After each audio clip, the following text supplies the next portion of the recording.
आप सबका हमारे चैनल में स्वागत है। बाबा नीम करौली को नमन करते हुए आज इस वीडियो की शुरुआत करते हैं। बाबा नीम करौली जगत पिता थे। लोगों को दुखी नहीं देख सकते थे। लोगों को दैविक और भौतिक कष्टों से मुक्त करना उनका कार्य था। इसके लिए वे अपनी दिव्य शक्तियों का प्रयोग किया करते। अपने द्वारा किए गए उपकारों के बदले बाबा कृतज्ञता की आकांक्षा नहीं करते थे। इसी कारण वे अपना कार्य अप्रत्यक्ष रूप से ही करते रहे। कहीं परिस्थितिवश उन्हें प्रत्यक्ष कृपा करनी पड़ती तो अपना काज कर अपनी राह पकड़ते। उस व्यक्ति को धन्यवाद देने का अवसर भी नहीं देते।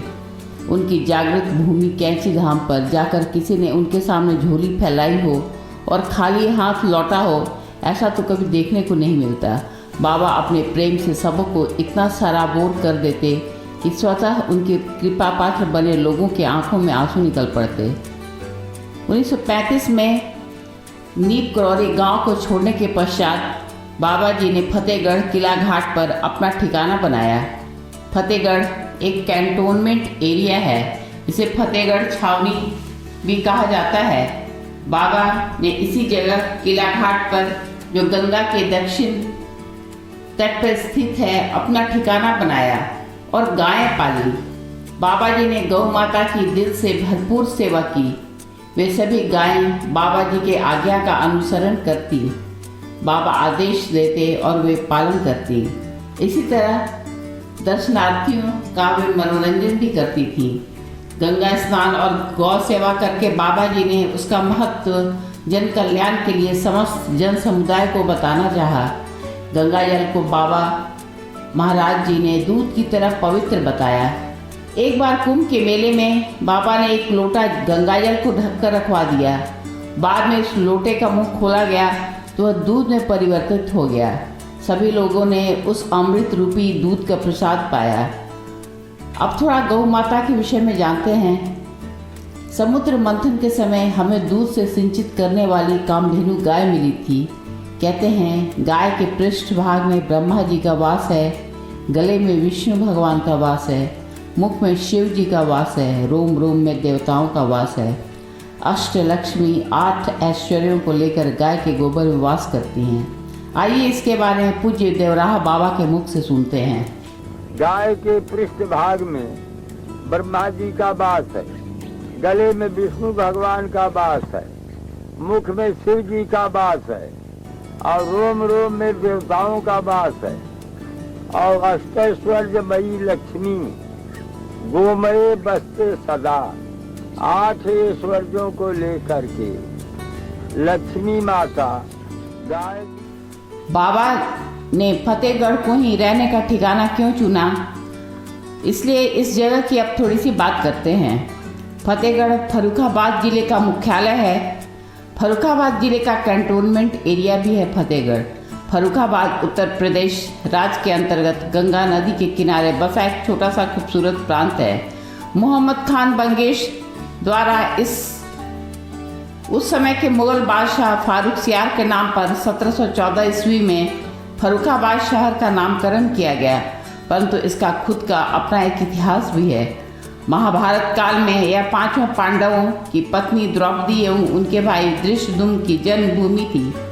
द्रौपदी के पिता द्रुपद का यह पांचाल राज्य था, जिसे द्रुपद नगरी के नाम से भी जाना जाता था। पांचाल देश होने के कारण ही यहाँ पर स्थित घाट का नाम पांचाल घाट है।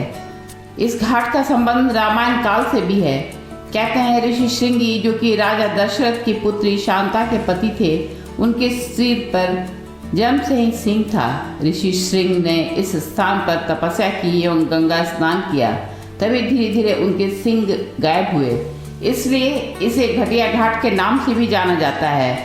श्रृंगी ऋषि के धीरे धीरे सिंह के घटने के कारण ही इस घाट का नाम घटिया घाट पड़ा था।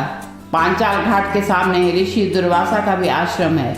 ऋषि दुर्वासा ने भी यहाँ तपस्या की थी और भी ऋषि मुनियों की यह पावन भूमि है, जिसे बाबा जी ने अपने रहने का स्थान चुना था। आज भी शाम की आरती के समय बहुत से सर्प गंगा जी में आरती देखने के लिए उपस्थित हो जाते हैं। जब बाबा जी फतेहगढ़ किला घाट पर निवास करते थे, उस समय की यह एक सुप्रसिद्ध घटना है। बाबा ने साधु वर्ग से घृणा करने वाले मैकन्ना का हृदय परिवर्तन किया था एवं वहां रहने वाले फौजियों को भी अपने दर्शन से कृतार्थ किया था। एक बार बाबा जी राजपूत रेजिमेंट में घुसकर मैकन्ना के बिस्तर पर लेट जाते हैं। मैकन्ना जब आता है और देखता है कि बाबा उसके बिस्तर पर लेटे हुए हैं तो आग बबूला हो जाता है। बाबा महाराज जी पर कोड़े बरसाने लगता है। बाबा जी मुस्कुराते रहते हैं। जब मैकन्ना की नज़र उनकी आंखों पर पड़ती है तो वह उनके पैरों पर गिरकर माफ़ी मांगने लगता है।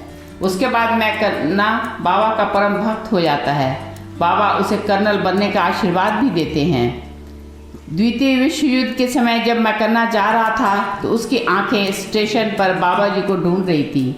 उसे स्टेशन पर बेंच पर कंबल से मुंह ढके सोए हुए कोई दिखा। जब वो वहां पहुंचा तो बाबा जी को देखकर उसे अपार हर्ष हुआ। बाबा ने उसे सकुशल वापस लौटने का आशीर्वाद दिया। बाबा का जीवन सदा परोपकार में ही व्यतीत हुआ।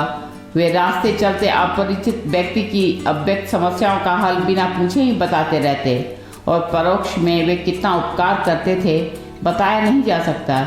उनकी मुद्राएं प्रतिपल बदलती रहती थीं, जिनका संबंध प्रत्यक्ष और परोक्ष रूप में किए गए कार्यों से होता था।